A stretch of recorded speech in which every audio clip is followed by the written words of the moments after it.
Assalamualaikum warahmatullahi wabarakatuh.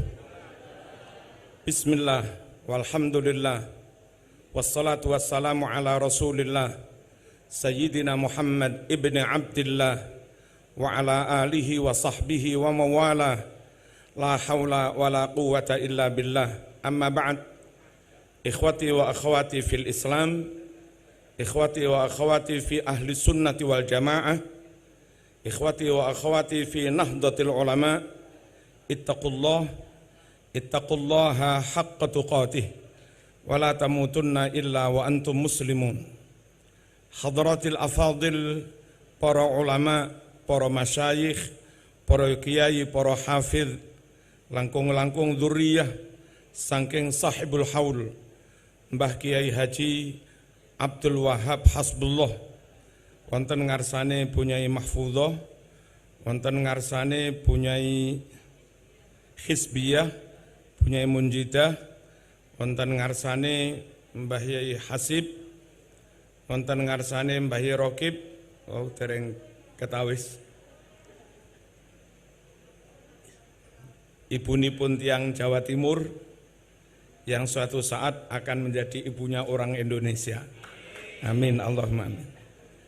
Ibunya Khofifah, mugi-mugi sehat, panjang umur, wilujeng donya akhirat. Amin, Allahumma amin. Kiai Mas Duki Al-Hafidh, mugi-mugi kantun jenengan lho Kiai, kantun jenengan lho sing sepuh, mugi-mugi panjang umur, sehat walafiat. Amin, Allahumma amin. Kiai Abdul Hakim, sedaya masayih tambak beras, mugi-mugi sehat. Kanca kula sing paling ganteng, wong artis niku ganteng. Lah niki kiyaine artis. Berarti gantengnya di atas artis. Mugi-mugi piyambake masyhurun fil ardi, juga masyhurun fis sama. Menawi saged ngoten niku ngungkuli Uwais Al-Qarani.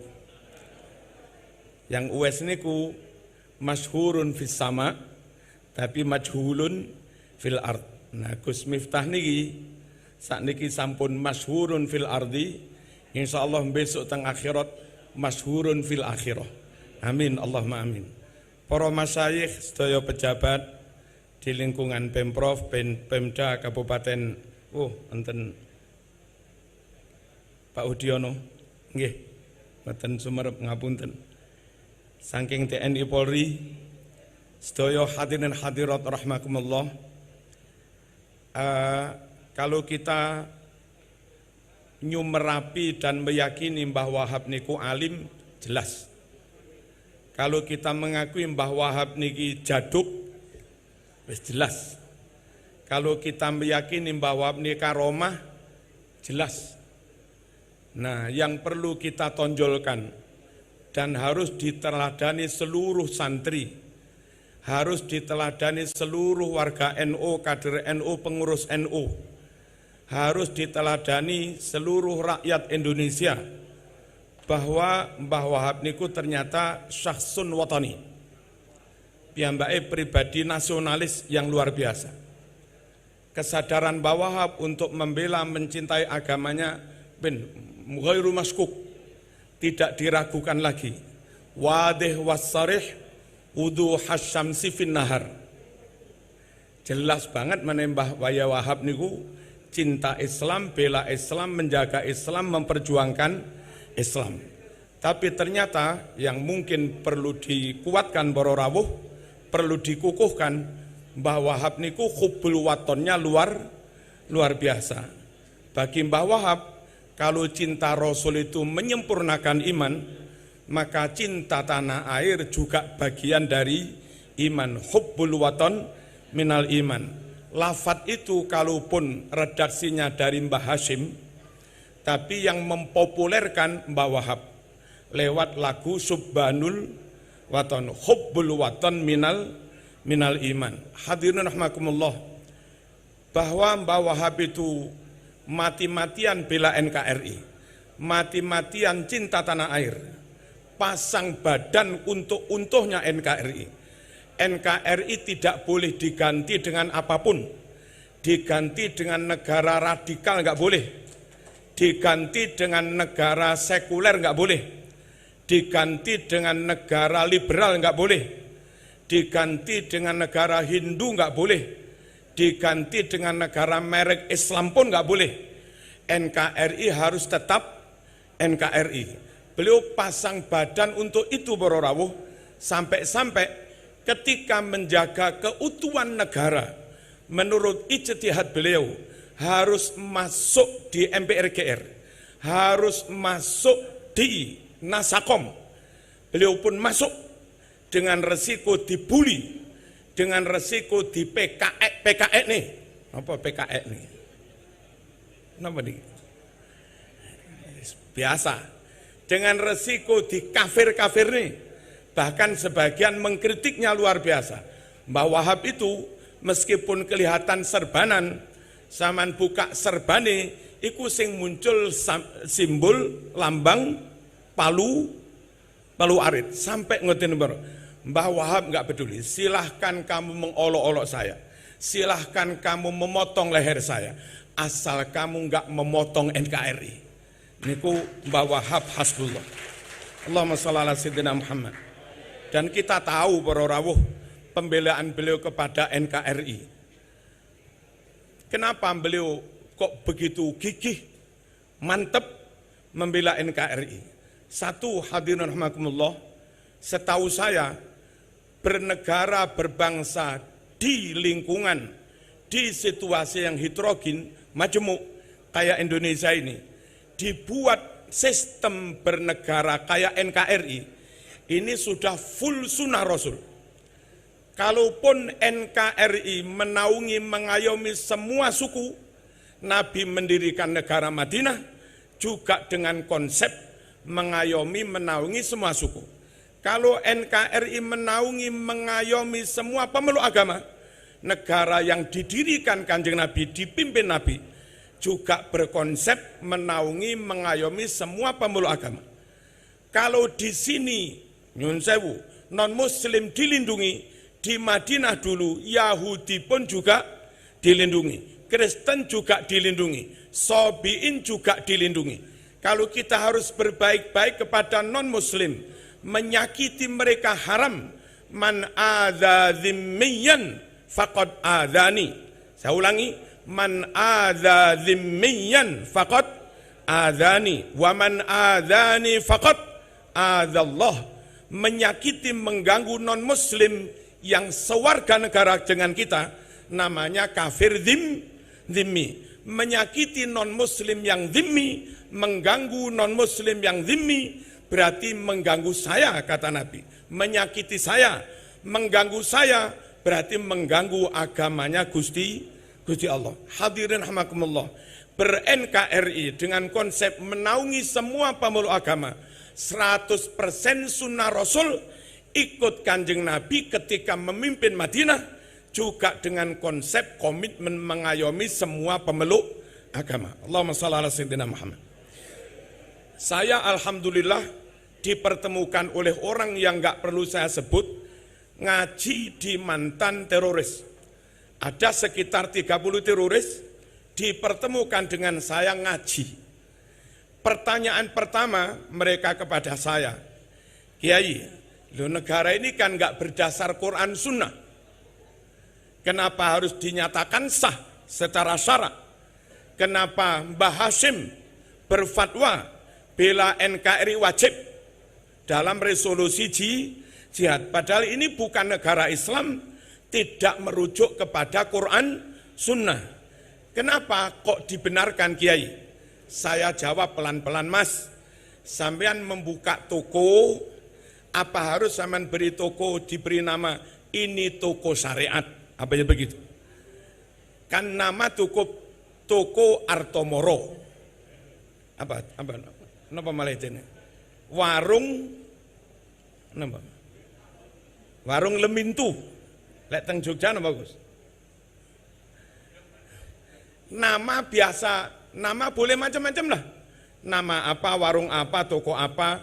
Yang penting kita yang punya toko yang tunggu komitmen jujur, komitmen amanah, komitmen nimbang ngukur beres, komitmen tentang harga dengan kualitas barang juga beres. Kalau janji ditepati, wayah zakat, selaris apapun jam-jam rolas wayah sholat nggih tetep sholat. Kalau itu kita lakukan para rawuh, ditulisi warung Islam atau tidak, yaitu namanya warung Islam. Nah, tentang NKRI yang secara zahir tidak langsung merujuk kepada Quran Sunnah, tapi kiai-kiai membenarkan membela. Sementara kalau menurut sampean ini negara tauhid karena tidak merujuk kepada Quran Sunnah. Saya balik bertanya kepada mereka. Kebetulan mereka hampir 100% dari latar belakang non-NU. Pokok yang pengikuti Mbah Wahab tak jamin gak ono sing dadi teroris. Tak jamin. Mereka hampir 100% latar belakangnya non-NU. Lalu tak jawab begini, Mas. Di NU ada pengelolaan organisasi, ada muktamar, ada konferwil, ada konfercap. Di Muhammadiyah juga ada, di PKS juga ada, di LDII juga ada, di HTI juga ada. Organisasi-organisasi itu dalam menjalankan roda organisasi termasuk muktamar, pernahkah merujuk kepada ayat Quran? Pernahkah merujuk kepada hadis? Misalnya pilihan ketua Muhammadiyah, muktamar Muhammadiyah. Lalu sebelum pilihan, peserta ini menurut Al-Quran ayat sekian, surat sekian, syarat ketua Muhammadiyah harus sudah berkhidmah 5 tahun. Adakah itu? Menurut pasal segini Quran, kewajiban, kewenangan, dan hak ketua Muhammadiyah ini. Kan gak ada. Masa jabatan ketua Muhammadiyah sekian tahun. Adakah itu dalam Quran Sunnah? Tidak ada. NU, Muhammadiyah, PKS, atau apapun menjalankan roda organisasi pasti merujuk kepada pasal-pasal yang ada dalam AD/ART. Dan itu menurut sampean boleh. Tidak tauhid, padahal enggak merujuk kepada Quran Sunnah, hanya merujuk kepada AD/ART. Asal jangan ada pasal yang nabrak Al-Quran maupun Sunnah. Karena Kanjeng Nabi dawuh memberikan awar-awar apa? Al-muslimuna ala surutihim illa syarton ahalla haraman au harrama halalan. Umat Islam, kata Nabi, dibebaskan berhimpun, lalu untuk mengatur organisasi perhimpunan itu silahkan mereka membuat syarat, membuat kesepakatan pasal-pasal yang mereka sepakati. Asal enggak ada pasal yang menghalalkan barang haram, mengharamkan barang halal, boleh. Nah, kalau NU Muhammadiyah mengatur organisasi merujuk kepada AD/ART, tidak kepada Quran hadis, itu boleh. Dan tetap iman, tetap Islam, tidak tauhid, tidak kufur. Maka ketika bangsa ini berhimpun, sepakat berhimpun menjadi satu, membentuk, mendirikan suatu negara, lalu mereka mensepakati pasal-pasal, negara ini namanya ini, sepakat, oke. Negara ini lambangnya ini, sepakat, ya. Sila pertama begini, ya. Sila kedua begini, ya. Pasal 27, 26, orang-orang miskin, anak yatim, anak terlantar dijamin oleh negara, ya. Pasal 29, bebas beragama, beribadah menurut keyakinan kepercayaan masing-masing. Pasal 33, asas perekonomian, kekeluargaan, dan yang lain-lain. Ketika bangsa ini sepakat berhimpun mendirikan negara dengan kemajemukannya, lalu mensepakati pasal-pasal itu untuk mengatur mereka bernegara, presiden masa jabatannya ini tentu rujukannya bukan Quran Sunnah, rujukannya AD/ART. ADART-nya negara namanya undang-undang. Lah kalau NU Muhammadiyah PKS bermuktamar merujuk kepada ADART boleh dan tidak haram, mengapa bangsa ini ketika berdemokrasi memilih kepala negara DPR merujuk kepada ADART yang kita sebut dengan undang-undang, kok sampean kafir-kafirkan? Toh enggak ada satupun pasal yang nabrak Al-Quran maupun Sunnah. Alhamdulillah luluh para rawuh. Mbah Wahab luar biasa. Termasuk peletak dasar kuatnya pilar NKRI itu juga Mbah Wahab itu. Andai Mbah Wahab nggak ngotot masuk dalam MPRGR, andai Mbah Wahab nggak ngotot masuk dalam kabinet, meskipun maaf namanya Nasakom demi menjaga keutuhan negara, kita nggak tahu ketika itu merah perang karo nyun sewu Islam keras, perang dengan sekuler keras, Islam keras, perang dengan nasionalis keras. Indonesia sudah enggak karu-karan bro. Sing sebelah timur Islam abang, sing sebelah kulon ya enggak karu-karan. Mungkin Bu Khofifah enggak jadi gubernur Jawa Timur. Dengan kudu Fatihah teng Mbah Wahab lho. Niki sampean dadi gubernur Indonesia aman. Niku barokah Mbah Wahab ngotot NKRI harga mati. Allahumma shalli ala sayyidina Muhammad. Mereka bertanya juga hadirin, kalau kita bela wilayah yang mayoritas Islam, iya jelas. Tapi NKRI ini juga berkomitmen menjaga membela wilayah padahal mayoritas non-muslim kayak Papua, NTT, Tapanuli, Halmahera, Bali, dan seterusnya. Ngapain wilayah-wilayah itu banyak kafirnya? Harus dijaga, harus dibela. Hadirin, Nabi dawuh, bahkan Al-Quran yang pertama, isbiru, wasobiru, warobitu, wattaqullah, warobitu. Napa warobitu? Ribat. Napa ribat murabatoh? Menjaga garis perbatasan. Menjaga garis perbatasan itu syar'i, diperintah Quran warobitu. Nabi dalam berbagai hadis termasuk Bukhari, Muslim, Nabi dawuh man mata murabiton mata syahidan. Barang siapa mati karena sedang menjaga garis perbatasan, maka dia mati syahid. Mempertahankan wilayah negara apapun penghuninya, muslim maupun non-muslim, syar'i, perintah Quran, perintah hadis sahih. Terus pertanyaannya, kenapa yang mayoritas non-muslim kok juga dijaga? Hadirin rahimakumullah, wilayah yang mayoritas muslim kayak Jombang, Tambak Beras, tempat kita sujud kepada Allah, tempat kita tahajud, tempat anak-anak cucu ngaji taat kepada Allah. Sementara wilayah mayoritas non-muslim asal menjadi bagian dari kedaulatan kita, itu lahan wahana untuk berdakwah. Kita nyuwun sewu, kula mungkin panjenengan, betapa sulitnya dakwah teng Papua Nugini, betapa sulitnya dakwah teng Timor Leste, karena wilayah itu mayoritas non-muslim dan tidak masuk dalam kedaulatan NKRI.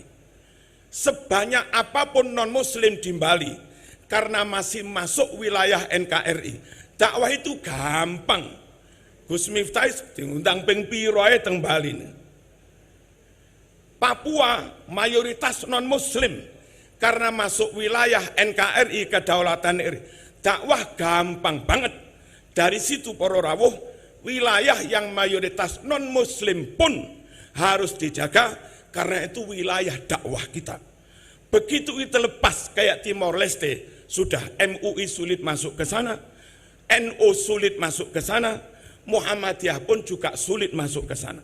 Alasan syar'i kenapa semua wilayah niki muslim mayoritas ataupun mayoritas non-muslim tetap dijaga, karena nyun sewu, Rasul berprinsip seperti itu, Quran merintah seperti itu, dan Kalau wilayah mayoritas muslim, tempat kita ibadah, mayoritas non-muslim, tempat para ulama berdakwah. Allahumma shalli ala sayyidina Muhammad. Tidak pernah ada cerita negara Madinah diserang kafir Quraisy. Misalnya masuknya tentara kafir Quraisy masuk wilayah Quraidah, mayoritas Yahudi. Masuk wilayah Bani Nadir, mayoritas Yahudi. Masuk wilayah Khaybar, paron-paron Yahudi Kristen. Lalu Nabi bersikap, jarno wis, cek paten-patenan pisan podo kafire. Enggak pernah begitu. Non muslim maaf, kafir Quraisy menyerang Madinah, mau masuk wilayah yang mayoritas muslim maupun masuk wilayah mayoritas non muslim, Nabi tetap memberangkatkan pasukan memukul mereka. Artinya model Mbah Wahab, model masyayikh Nahdlatul Ulama yang berkomitmen bela NKRI, baik yang wilayah mayoritas muslim, non muslim, itu full ittiba Rasul, full mengikuti sunnah Rasulullah sallallahu alaihi wasallam. Terakhir, hadirin rahimakumullah, mereka juga bertanya, apa hubungannya hubbul waton dengan iman? Kalau soal cinta tanah air, orang kafir pun cinta tanah air kok. Cinta tanah air itu enggak harus iman. Orang non muslim juga cinta tanah air. Kenapa harus dikatakan hubbul waton minal iman? Hadirin, Nabi itu hubbul waton luar biasa. Berangkat hijrah, ternyata Nabi keberatan meninggalkan Mekah. Lalu Nabi membalikkan badan menghadap Mekah seraya berucap, wallahi innaki la ahabbu biqa'il ardi ilayya walaula anna qaumaki akhrajuni ma kharajtu mink. Demi Allah, hai Mekah, kaulah negeri yang paling aku cintai. Andai tidak karena kaummu kafir Quraisy mengusir aku enggak bakalan meninggalkan kamu. Nabi secara verbal, lafdon, lisan, menyatakan ahabba ilayya. Mekah negeri yang paling dicintai Nabi. Nabi sendiri secara lisan mengatakan cinta pada tanah airnya. Ketika kita dimotori Mbah Wahab, dimunculkan Mbah Hashim, punya semboyan hubbul waton minal iman, itu menteladani Nabi yang dawuh, wallahi ya Makkah innaki la ahabbu biqa'il ardi ilayya. Lalu Nabi hijrah di Madinah 16 bulan, dilarang kiblatnya madhep Mekah. Allah memerintahkan kiblatnya madhep Masjidil Aqsa. Ternyata enggak kuat. Nabi putra Mekah dilarang madhep Mekah, dilarang madhep Masjidil Haram. Lalu Nabi karena enggak kuat, anyo onda Allah subhanahu wa ta'ala. Segut nega pun. Enggak ngerti sama. Nabi sering memohon kepada Allah subhanahu wa ta'ala. Ya Allah, mohon kau kembalikan kiblatnya menghadap Masjidil Haram. Ya Allah, ya Allah, nyoon sobaja kiblatah.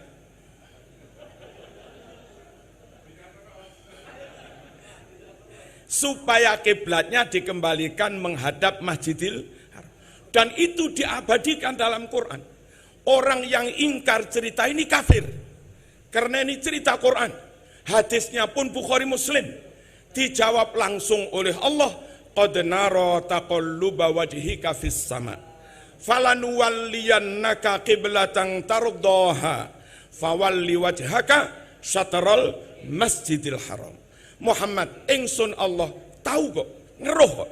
Sampean sering dangak toh taqalluba wajhik.